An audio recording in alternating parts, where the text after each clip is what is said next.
Halo semuanya, selamat datang di podcast BSEG Bincang Santai Ekonomi Gorontalo. Oke. Di episode kali ini kita akan membahas upaya Gorontalo dalam meningkatkan ekonominya. Jadi topiknya itu membahas tentang sektor pariwisata, kreativitas masyarakat, dan tentu saja kebijakan pemerintah.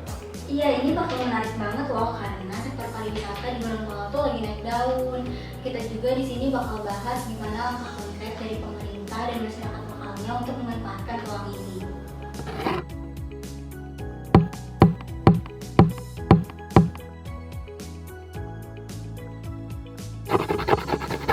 Perkenalkan, nama saya Wimat sebagai moderator di sini.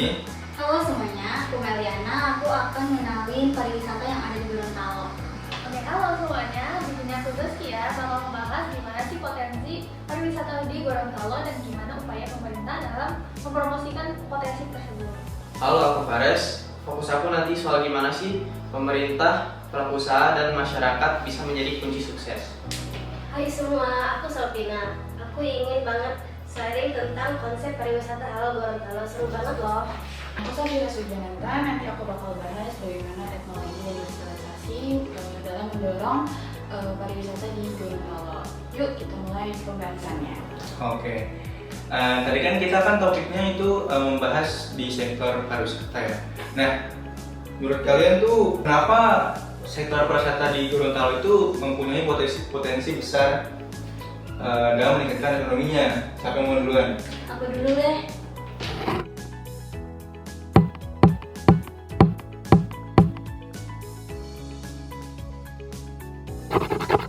Jadi, Gorontalo itu punya destinasi wisata yang luar biasa loh teman-teman. Seperti Pulau Cinta yang sering disebut tuh Maldivesnya Indonesia loh. Dan juga ada wisata lain seperti hiu paus, di mana wisatawan itu bisa berinteraksi dengan hewan langka dan juga menikmati keindahan laut secara langsung. Nah, tentunya destinasi wisata yang tadi Meli sebutin itu gak cuma buat turis aja, tapi bermanfaat juga loh untuk masyarakat yang ada di situ. Tentunya kita tahu ya kalau adanya sektor pariwisata itu pasti bermanfaat ke masyarakatnya karena mereka bisa bikin contohnya kerajinan, terus juga bisa nambah sektor ekonomi, contohnya kayak jadi apa? Kayak villa itu bisa banget membantu masyarakat di Gorontalo. Tapi ada satu hal lagi yang harus Gorontalo spesial, mereka tuh mengusung konsep Gorontalo halal, pariwisata halalnya. Gorontalo pun dikenal sebagai Serambi Madinah. Pariwisata ini nggak cuma menarik wisatawannya, tetapi juga memberi dampak besar ke pertumbuhan ekonominya. Menarik banget ya, tapi seperti yang kita tahu, Gorontalo itu kan angka kemiskinannya tinggi ya. Nah, gimana sih cara pemerintah menangani ini? Nah, salah satu langkahnya adalah dengan mengembangkan pariwisata berbasis komunitas. Jadi pemerintah ini mengajak para warga lokalnya untuk mengembangkan pariwisata lokal melalui kelompok sadar wisata. Nah, masyarakatnya diajak langsung mengelola destinasi wisata yang ada di daerah mereka. Jadi masyarakat lokal ini nggak cuma hanya jadi penonton, tapi bisa ikut berpartisipasi dalam mengelola si daerah wisata tersebut. Iya betul teman-teman. Selain itu juga ada pelatihan keterampilan dari pemerintah. Itu misalnya pelatihan bahasa asing untuk pemandu wisata atau pelatihan kewirausahaan untuk UMKM. Jadi masyarakat lokal juga lebih siap untuk menghadapi kebutuhan industri pariwisata yang ada di sana. Dan juga menariknya pemerintah itu bekerja sama dengan platform digital, contohnya kayak Grab. Nah, Grab ini bakal bisa mempromosikan sektor pariwisata tersebut tentunya, karena Grab kan udah dikenal di seluruh Indonesia ya, dan siapa sih yang gak kenal Grab gitu. Terus juga pemerintah juga kerjasama sama QRIS, jadi untuk pembayaran di sektor pariwisata tersebut itu bakal jauh lebih mudah dan tentunya lebih praktis lah gitu.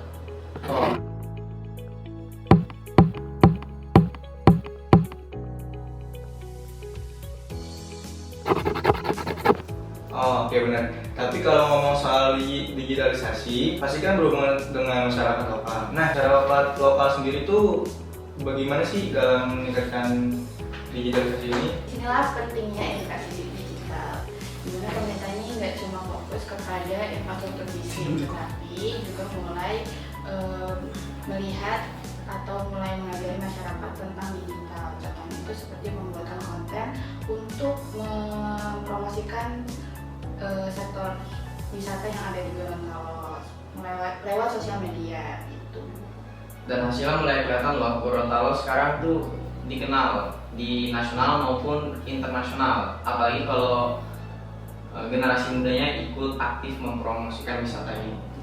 Selain digitalisasi, pendekatan budaya juga nggak kalah penting. Kayak misalnya itu festival-festival yang diadakannya di Gorontalo untuk meningkatkan cara kunjungan wisatawannya, tapi juga memperkuat identitas daerahnya. Setuju banget. Ngomongin tentang budaya, aku penasaran nih, produk lokal seperti kain karawo atau makanan khas Gorontalo juga didukung nggak sih? Pastinya didukung banget dong, kan udah dijelasin ya tadi ya soal festival-festival. Nah tentunya festival itu nggak cuma ada makanan, pastinya ada tentang pameran. Nah di situ itu pastinya ditunjukin lah kain-kain, kain atau misalkan kerajinan tangan lainnya. Jadi turis atau pengunjung yang datang itu nggak cuma ngeliat festival makanan aja, tapi juga bisa mengenal budaya Gorontalo secara tersirat gitu. Aku setuju sih kalau produk lokal makin berkembang, tapi wisatawan pasti tertarik buat membawa pulang sesuatu dari Gorontalonya. Ini juga secara nggak langsung mendukung UMKM di sana. Nah, tapi kalau kita ngomongin Gorontalo kan dari tadi udah tentang hal positifnya ya. Gimana sih kalau menurut kalian apa Gorontalo itu udah terkenal banget sih katakan? Kalau untuk terkenal sih belum ya, cuman dengan adanya berita ini jadi terserah gitu kan. Waktu itu kan sempat muncul di berita kalau hotel yang ternama ini yang menjadi yang menjadi ikon di kota Gorontalo sendiri itu mungkin sudah banyak dikenal orang karena melalui berita ini. Terkecuali jika ada event besar seperti Asian Games atau SEA Games itu berada di Gorontalo gitu. Oke, dan menurut aku ya kalau misalnya tuh kayak Gorontalo sendiri itu harusnya lebih ke investasi sih menurut aku. Dimana kalau misalkan investasi kan kalau kita tahu ya saham itu kan harus ada portofolio. Jadi ya mungkin untuk gimana Gorontalo terkenal itu lebih ke promosinya. Terus juga kan kalau kita lihat dari berita-berita itu arah di sekitar Pulau Jawa itu kurang dilirik lah, jadi mungkin lebih banyak berita tentang Gorontalo apalagi tentang pariwisata. Dengan kata Zaskia, di luar Jawa tuh kurang disorot gitu lah sama pemerintah karena pembagian dan pemerataan ekonomi itu juga juga kurang merata lah. Padahal Jokowi sendiri tuh sudah menciptakan tol laut itu untuk pemerataan, tapi pemerintah tuh kurang mengimplementasikan itu tol laut itu sebagai pemerataan ekonomi di Indonesia. Cuman dalam meningkatkan investasi sendiri tuh di Gorontalo itu caranya gimana sih? Mungkin kalau menurut pandangan aku ya mungkin bisa dikumpulin destinasi wisata yang emang berpotensi besar di Gorontalo, terus ditaruh di satu portofolio yang bisa diposting ke para investor itu bisa melihat si portofolio tersebut, jadi nggak terlalu berceceran gitu. Jadi karena kita udah lihat ya di daerah timur, karena Gorontalo tuh maksudnya di Indonesia yang bagian timur. Nah bagian timur tuh sebenarnya banyak banget potensi wisata. Contohnya aja yang udah berhasil sukses yang udah terkenal di seluruh dunia itu kan contohnya kayak Raja Ampat. Terus juga Pulau Komodo yang udah terkenal banget. Nah dua daerah tersebut tuh bisa jadi contoh untuk Gorontalo lebih berkembang lagi. Oke, berkaitan dengan kemiskinan, Gorontalo itu sendiri bisa nggak sih menuntaskan kemiskinan sampai ke angka 0%? Oke.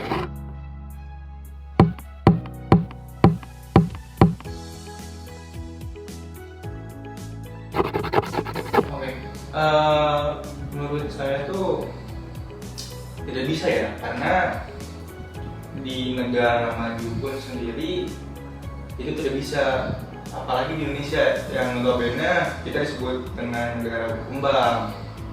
Nah, kenapa nggak bisa? Kita tuh sektor ekonomi itu berpusat di DKI Jakarta, itu ibu kota Indonesia sendiri. Nah, tadi kan yang sudah dibahas ya, pemerintahan di Indonesia itu kurang kompeten lah bisa dibilang. Nah, jadi untuk bisa dibilang bisa atau enggaknya itu harusnya sudah bisa. Oke, sebelum penutupan, apa sih harapan kalian untuk Gorontalo ke depannya dimulai dari Meli? Aku sih berharap ya pariwisata di Gorontalo tuh terus berkembang dan juga menjadi inspirasi bagi daerah lain. Aku sendiri sih lebih berharap warga lokal itu lebih berpartisipasi lagi dalam pengembangan pariwisata. Kalau aku berharap pariwisata Gorontalo itu tetap mengutamakan pelestarian lingkungan ya, biar lingkungannya tuh tetap terjaga.